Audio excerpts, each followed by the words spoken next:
m'appelle Lydia Gros-Louis, j'ai 32 ans. J'ai fait mon cours de conduite d'engin de chantier au Centre national de conduite d'engin de chantier de Lévis et j'opère une pelle mécanique pour CAF, Charles-Auguste Fortier. Pour moi, le métier d'opérateur, quand j'étais jeune, c'était mon père. Mon père, c'était le plus fort. Quand t'es une petite fille, c'est le meilleur, tout ça. Donc, mon père, il était opérateur. Je trouvais ça vraiment impressionnant. Quand j'ai appris à mes amis et ma famille que je m'en allais, je me lançais dans le cours d'opérateur de machinerie lourde, personne n'était étonné, évidemment, parce que j'en avais déjà conduit beaucoup. Donc, pour eux, c'était naturel.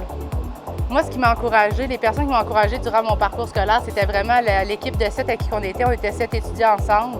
Puis on était toute une cohorte d'Autochtones, donc on était vraiment soudés, on avait un cri d'équipe, on s'était fait faire des cotons ouatés. Donc c'est vraiment ça, moi, qui m'a aidée dans les moments les plus difficiles.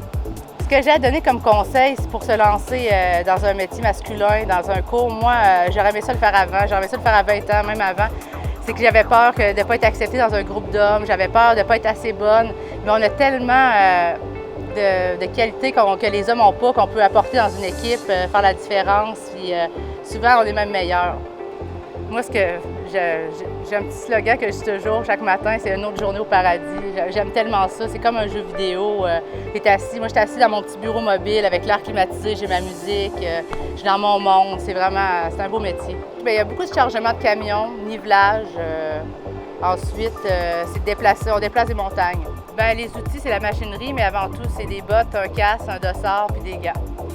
Il faut être capable de visualiser le travail. D'avoir de l'imagination parce qu'on arrive, le terrain est plat, puis il faut être capable de comprendre, de visualiser, de calculer les quantités de terre qu'on va déplacer, tout ça. L'obstacle, c'était plutôt par rapport à ma perception d'être une fille à travers d'un groupe d'hommes. Quand j'avais un obstacle ou j'avais comme une difficulté, je me disais, c'est parce que je suis une fille, même si mon père ne m'a pas élevée comme ça.